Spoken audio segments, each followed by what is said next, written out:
Chapter 1. After finishing my third endoscopy of the day, as usual, I lay down in the hospital's VIP suite. It wasn't because I was sick, I just wanted to prove that when you have money, you can really do whatever you want. I ordered my assistant, "Go tell the hospital that all the expenses today are on me." However, just as I was enjoying a bit of relaxation with my eyes closed, I heard the voice of my butler speaking in a low, almost conspiratorial tone. "Young Master Wang, according to my sources, Willow went to see her childhood friend today. Willow was the fiancée my parents had arranged for me. I had only met her once, at the family gathering where she was introduced to me, and we hadn't had any contact since then. Even so, she was still nominally my fiancée, George's fiancée. From the moment she took on that title, the Wang family assigned her a full security team. Perhaps she thought it was just a formality, but our bodyguards weren't there just for show," the butler continued.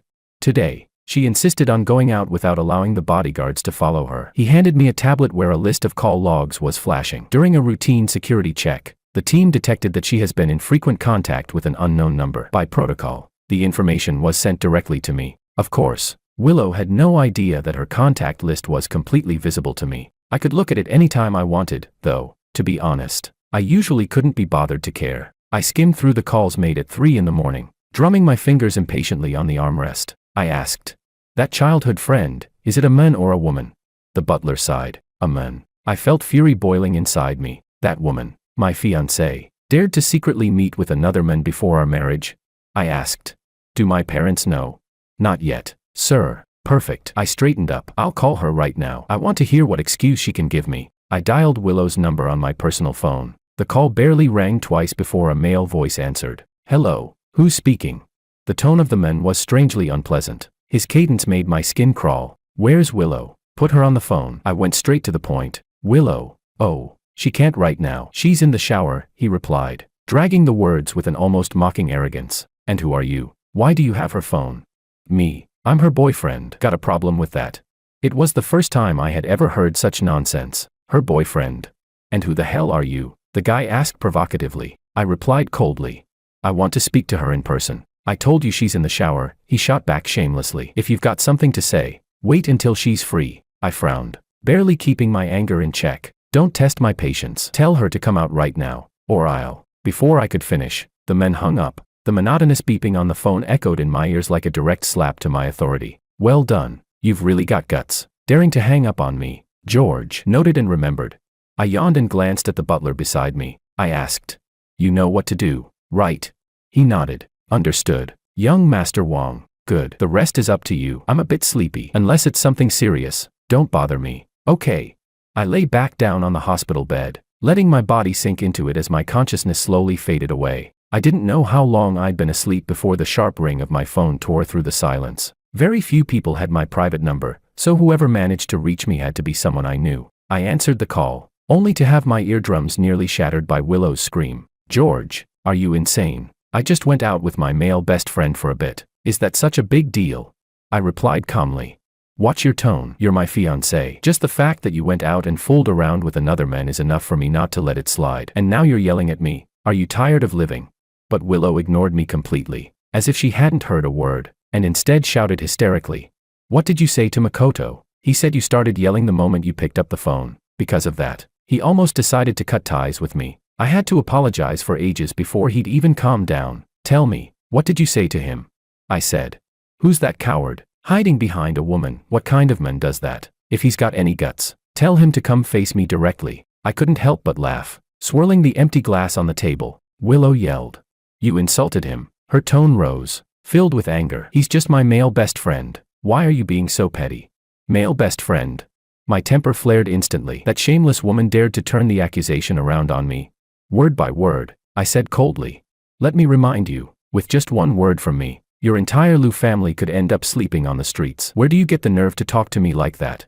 The line suddenly fell silent. Only her quick, panicked breathing could be heard. I knew she was remembering what my father had casually mentioned at last week's family banquet, the billion-dollar investment that was about to be injected into the Liu family's crumbling business empire, their last lifeline. I said, "I'm giving you until the end of today. Bring that coward to me and make him apologize, or the consequences will be far worse than just sleeping on the streets." Willow whispered, her voice trembling. "But, it's already so late." Her tone weakened, like a bird with its neck squeezed tight. I said, Then you'd better hurry. My patience has limits, and time's running out. With that, I hung up. An hour later, the doorbell of the Wong family estate rang sharply. Through the security monitor, I saw Willow pulling along a pale-faced young man, both of them standing nervously outside the ornate iron gates. The man was wearing a trendy hoodie and had a matching couple's bracelet identical to Willow's on his wrist. I instructed the guards at the gate to bring them in. The man was immediately forced to his knees, the guards gripping his arms tightly. His knees were trembling, clearly. He had never experienced this kind of scene before. Willow stood to the side, barely daring to breathe. I said, "Lift his head." The butler immediately stepped forward, grabbed the man by the hair, and yanked his head upward. Looking at his contorted face, I said coldly, "Honestly, I can't figure out what Willow sees in you. You've got a punchable face, no brains, and not a dime to your name. Isn't that just pathetic?" Willow pressed her lips together, saying nothing. At that moment, the man clearly realized he couldn't just wait for his fate, so he stammered, "Mr. Wong, you've got it all wrong. Willow and I are just friends. You're a man of status, someone like you wouldn't hold a grudge against a nobody like me, right?" I replied. "Did I tell you to speak?" "Hit him." At my order, the butler immediately slapped him hard across the face. Willow shouted, "That's enough, George. You've gone too far. I already told you. He's just my male best friend. What more do you want? Do you expect me to never talk to another man again for the rest of my life?" Seeing him get slapped, Willow screamed and lunged forward, but my bodyguard stopped her before she could take a single step closer. I smirked. "Male best friend? Then why did he call himself your boyfriend?" I pulled out my phone and played the recording I had prepared. The moment that man's voice came through, saying, "I'm her boyfriend," his face turned deathly pale. He stammered, "It's not like that, Willow. I thought it was one of your admirers calling to harass you. I just wanted to help you out." He struggled to free himself from the guards holding him down, but he couldn't move an inch. I spoke in a mocking tone. "Miss Liu, what a pure friendship indeed, going to another man's house to shower, was it?" Willow snorted coldly. "Since you already know, there's no point pretending anymore." Seeing that the lie had been exposed, Willow dropped the act completely and showed her true colors. She said, "So what if it's true? You think having money makes you better than everyone else? You have no idea what real love is." "Yes, I agreed to marry you for your money." I asked, "So you admit you've been fooling around with this coward?" "That's right. With Makoto, I finally felt what real love is. The emotional value he gives me is something you could never provide." I had no idea what emotional value she was talking about, nor how she could say something so ridiculous. All I knew was this: life is a transaction, fair and mutually beneficial. The Wong family paid, and the Liu family was supposed to provide the service. But people like Willow never understand a simple truth: those who pay the bill never owe anyone emotional value. She continued, "I'm warning you, if you don't let Makoto go right now, don't even think about marrying me later." How boring. I couldn't tell if this woman simply hadn't grasped the situation or if there was something wrong with her brain. I couldn't be bothered to explain. I only said, "How noisy." "Hit her." One of the guards beside me immediately slapped Willow across the face. Her cheek swelled up at once and she stopped shouting back. I said, "All right, have her parents come and claim her." The butler quickly notified Willow's parents. Soon after, the two of them were brought in by the guards. "George, what's going on? Can't we talk this out? Come on. Apologize to Willow and let's drop it," Liu's mother complained. Looking at Willow's swollen face, I laughed and said, "Me apologize to her? You must still be dreaming. Looks like poor judgment runs in this family. I suggest you first ask what exactly she did," I said. Mr. and Mrs. Liu hurried Willow aside and whispered to her. I didn't care what private words they exchanged, the Liu family's fate was already sealed. After their discussion they stepped back in front of me. Mr. Liu said, "It's all a misunderstanding. That young man is just an ordinary friend of Willow's." Still, Willow did act a bit out of line. "Don't worry, we'll take her home and discipline her," I said. "No need to discipline. This woman is tainted. I won't marry her. I called you here for this. You have two options." I pointed at the young man and enunciated each word. 1. You dispose of this trash and hand over half of the Liu family's estate to me. 2. You return every single bit that the Wong family has given you. Not a penny missing. And on top of that pay an additional 50% interest as compensation for my emotional damages. During my engagement with Willow, the Liu family had taken quite a lot of benefits from the Wong family. I said, "Of course, no matter which option you choose, I won't be keeping this woman. You have 5 seconds to decide." 5. I started counting down. Option 1. I choose 1. Mr. Liu blurted out first. He clearly knew which side was heavier on the scale. Selling the entire Liu family still wouldn't be enough to repay what they had gained from me. "Dad, no," Willow screamed. Looks like she was truly blinded by love, actually caring about that loser. 4. Mr. Liu snapped. Can't you be sensible, even now? Willow shouted back. I don't care what you say, I won't abandon Makoto. Father and daughter started arguing loudly. Mrs. Liu, realizing I wasn't joking, kept completely silent, afraid to add fuel to the fire. 3. Mr. Liu gritted his teeth. We'll go with option 1. That's final. Willow cried. I won't. I'll never give up on Makoto. He's still a human being. 2. Mr. Liu roared. If we don't choose option 1, are you going to pay back what we owe the Wang family? Willow turned her head away and snorted coldly. I don't care. I won't let anything happen to Makoto, I said. Time's up. Looks like you haven't reached a decision, Mr. Wang. Mr. Liu seemed desperate to make one last plea, but I wasn't interested in hearing it. I said.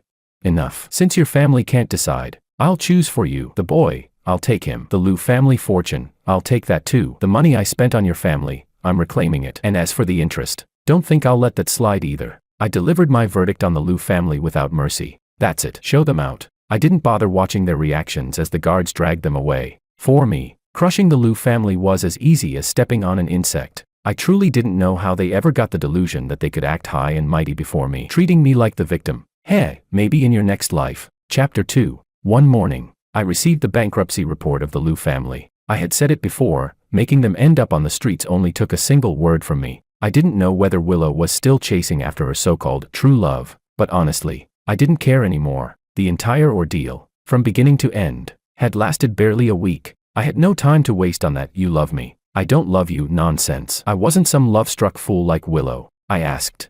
What about that male best friend? How was he dealt with?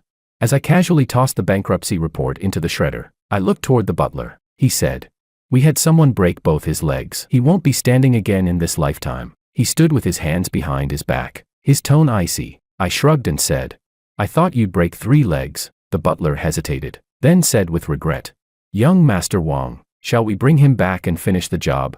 I waved a hand. Forget it. I'm a merciful person. As long as he never shows up in front of me again, I'll let him live. After all, in that state, he was basically useless anyway. With that, I lay lazily back on the hospital bed once more. A few days later, I returned to my parents' estate. They told me they had found a new fiancée for me. I asked. Which family this time? The Liu family was already more than enough for me. Looking at the tastefully decorated living room my mother had arranged, I frowned. I had a bad feeling about this. She said. This one's different. A true scholarly family. Spotless background. Clean reputation, you'll see. Funny. That's exactly what they'd said about Willow. I asked. Where are they?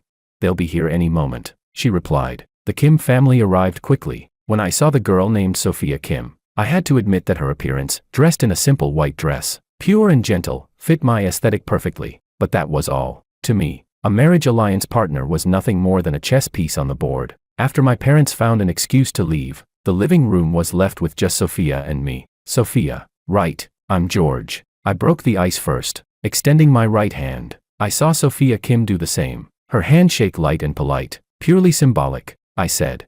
I don't know what attitude you have toward this marriage, Miss Kim. As long as my partner is loyal, I don't care much about family background or social standing. I made my position clear. After all, this was a business alliance. Love wasn't really the point. As long as she didn't get involved with another man, I didn't mind much else. I continued. So, if there's anything you're hiding, or if you're having second thoughts, say it now. There's still time. She replied softly.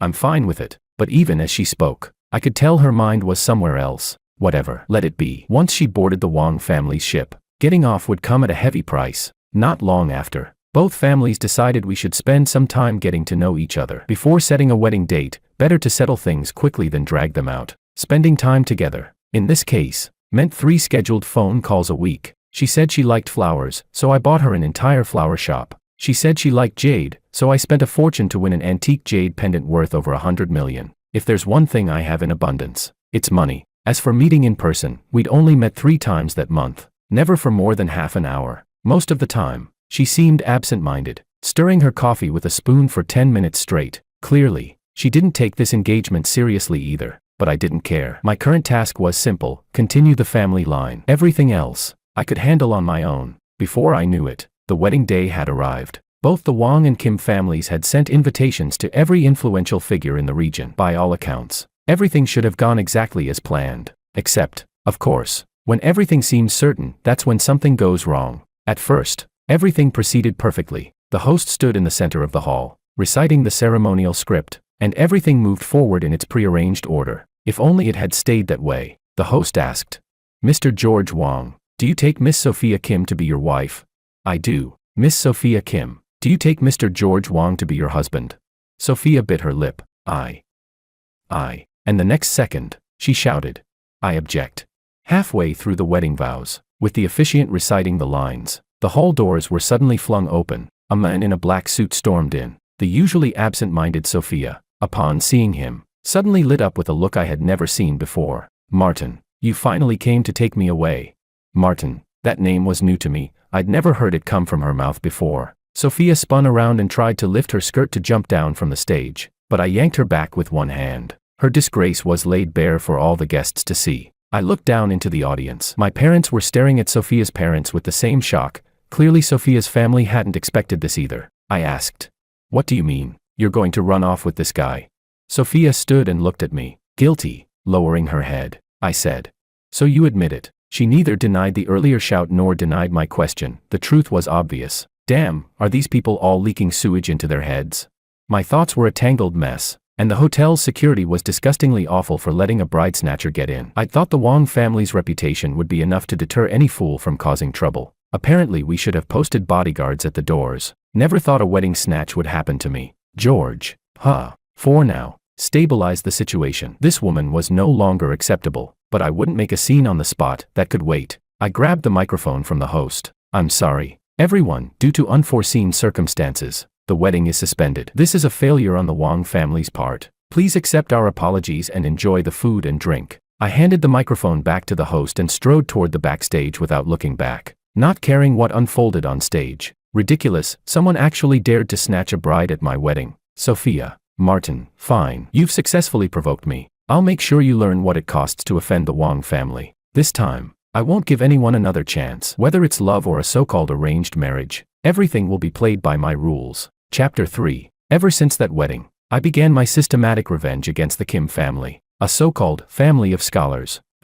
You people care the most about your reputation, don't you? Then I'll make sure it's ruined. And that Sophia, didn't she claim her family background was spotless? Fine. Then let's expose how she accepted my betrothal money only to break off the engagement afterward. Let everyone see what kind of person she really is. And Martin, just a third-rate painter, actually had the guts to try and steal my fiancée. I don't know what he was thinking, but without any backing, he dared to provoke me. He's doomed. None of these people will escape. I'll make them understand what it truly means to be completely disgraced. Soon enough, Kim's father, who served as the chairman of the Calligraphy and Painting Association, was suspended from his post. Someone had reported him by real name for accepting massive bribes, complete with detailed evidence. Investigators were dispatched from above to look into it. The investigation would take time, but it was enough to tarnish the Kim family's reputation. And since he was the chairman, why not dig deeper while we're at it? Let's see if he's really as clean as he pretends to be, if there's any dirt to uncover. Sure enough, my men found that several years ago he had attended a ribbon-cutting ceremony for a telecom fraud organization. Coincidentally,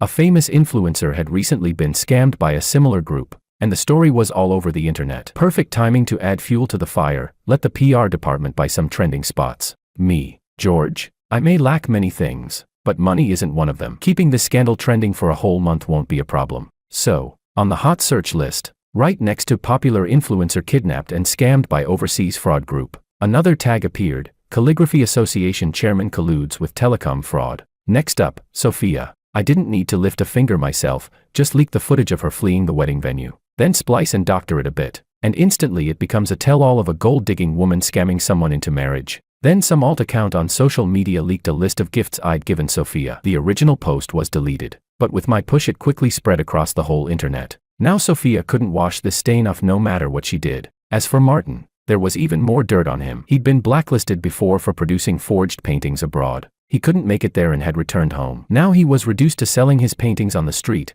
I don't know how Sophia ever took a fancy to him. A few marketing accounts wrote a few crafty smear pieces about Martin, and suddenly he became a pariah everyone wanted to beat. Then some candid photos surfaced of me drinking alone. Looking despondent, they shaped the narrative to cast me as a victim, so the public would sympathize with me as the wrong party. In short, after this 1-2 punch, The Kims were finished. The unemployed Martin was driven out by Kim's father and now begs under a subway entrance. A few days ago he'd apparently had his hand broken by a local gang over stolen business. He'll probably never paint again. One day, while the Kim family and Martin scandals were still fermenting in public opinion, I got a call from Sophia. I said, "Hello, what's up?" She asked, "Was all that stuff online you're doing?" Her voice sounded a little hoarse. It seemed the recent string of blows had left her in a mess. I replied, "I don't know what you're talking about. If there's nothing, I'm hanging up." I wasn't going to admit anything. Who knows if the other side was recording. She said, "Wait, don't hang up. I know it's awkward to ask, but could you lend me some money?"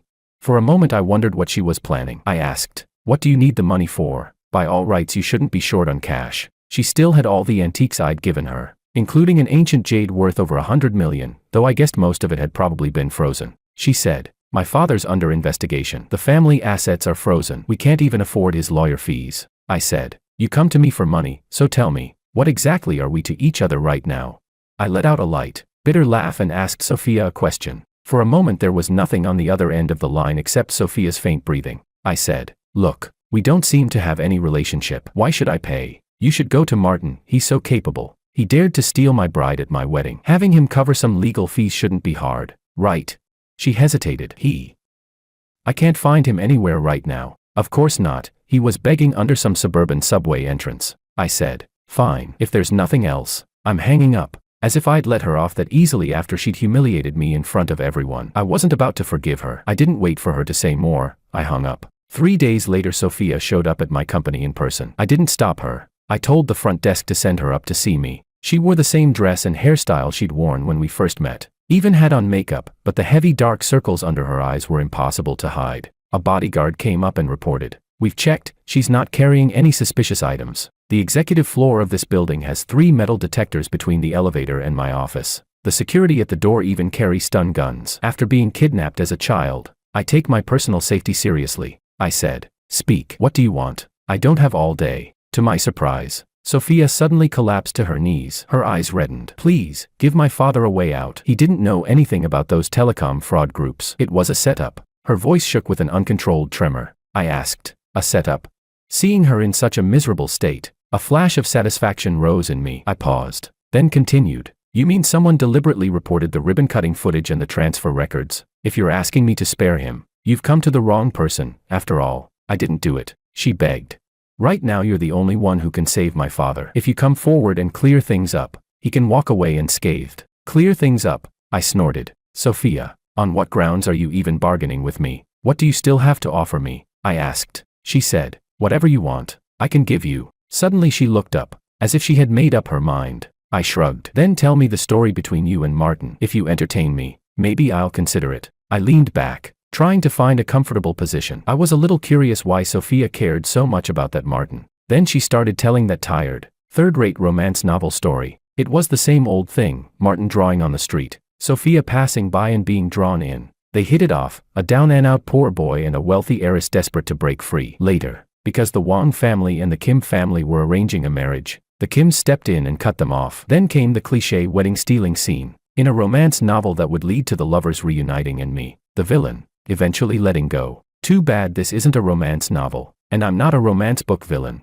Such a cliché story, I said. Sophia lowered her head and was silent. I opened a drawer and took out a black USB drive. I said, "Go have a look at this. It was part of the revenge plan. What's on it is absolutely spectacular." Chapter 4. I only approached Sophia for the Kim family's money. I never loved her, she was only useful because she was the Kim family's eldest daughter. I thought George, that spoiled playboy, couldn't possibly stir up any real trouble. Those were the words in the video recording I'd put on the USB drive for Sophia. As for who said them, in the footage, it was Martin, his face beaten and bruised. After he went to beg the Kim family for help and was thrown out, my people captured him. The video had been specially recorded on my orders. If that recording couldn't reach the eyes of those who needed to see it, how lonely it would be.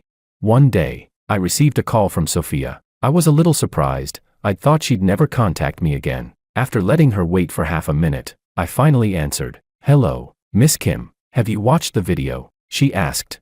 "So it was all you, wasn't it?" Her voice was still hoarse. It seemed she hadn't rested well these days. I said, "So what if it was me? The evidence has already been submitted. The former chairman won't be getting out of prison in this lifetime. As for you," I paused for a moment. Then I said, The entire internet knows you ran away from your wedding and colluded with a fake painter. From now on, you'll live under everyone's judgment and ridicule." The other end of the line was silent for a long time, so long that I thought she had hung up. Just as I was about to end the call, I heard her let out a soft laugh. She said, "George, you won. But one day, you'll realize you're the most pitiful one of all. You think money can buy everything, but you've never truly owned a single genuine heart. Is that so?" I replied with a cold laugh. I said, "What kind of bullshit, true heart, can get you out of the mess you're in? Sooner or later, you'll learn, sincerity solves nothing, but money can." After hanging up, I no longer cared about the Kim family or Sophia. Later, I heard that Martin was dead, and Sophia had been admitted to a psychiatric hospital. That meant the matter had finally come to an end.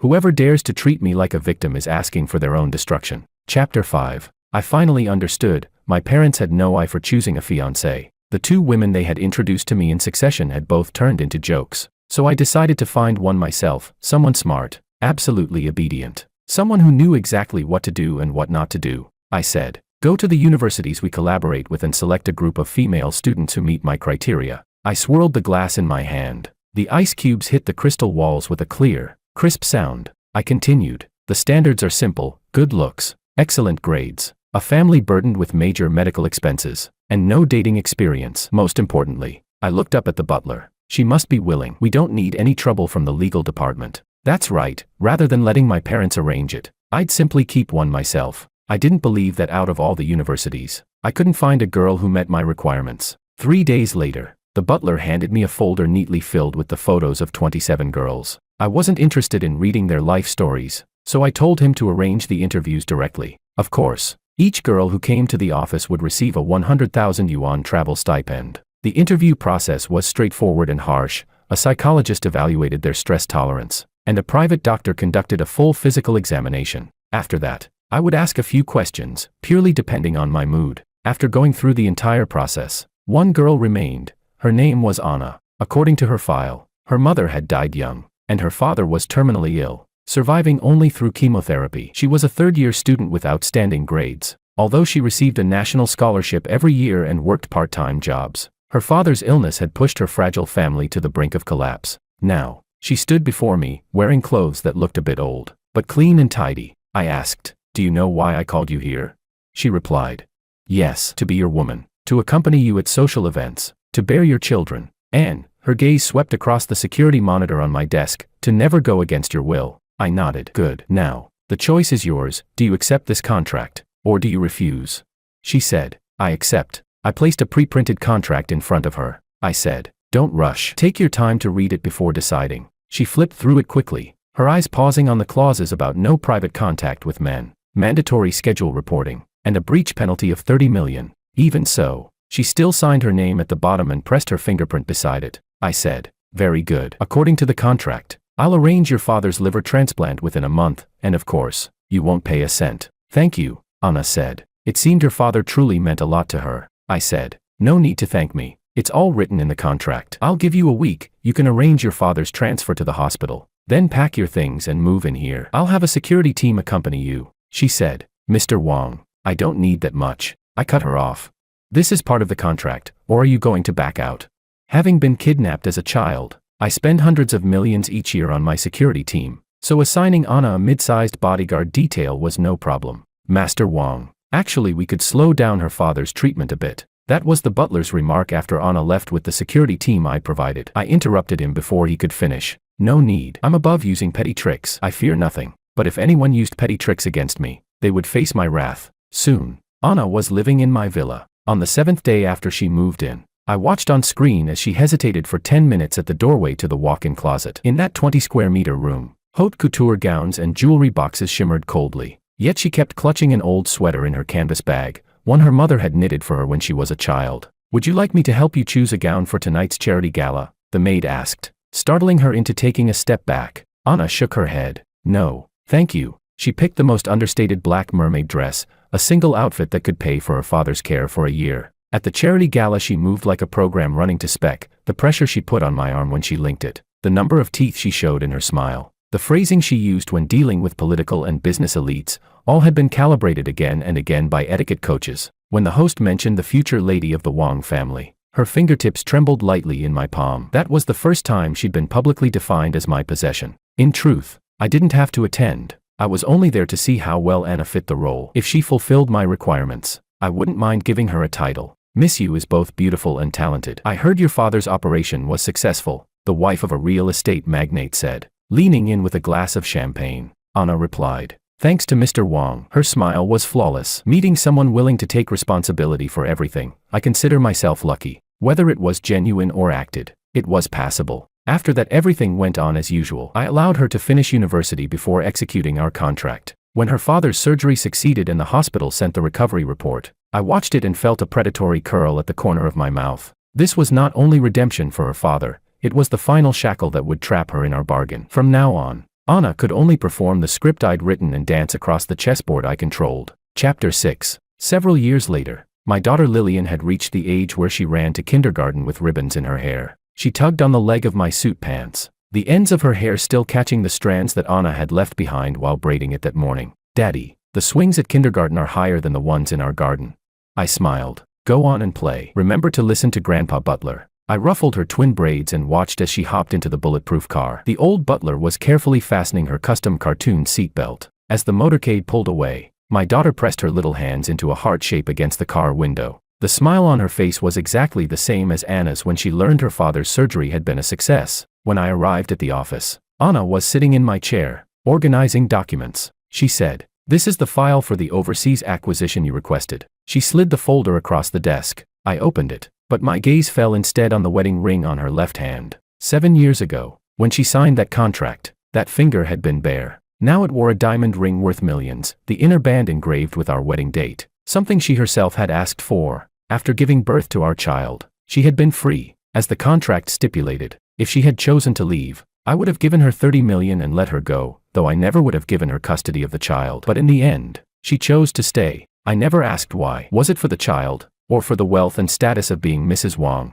Forget it. At this point, it no longer mattered. Anna was now my wife, just as I had once promised. As long as she kept me satisfied, I didn't mind giving her the title. I said, with your abilities, you could have gone far, seen the world, instead of staying by my side as a caged songbird. Do you regret it, being trapped in this golden cage I built for you?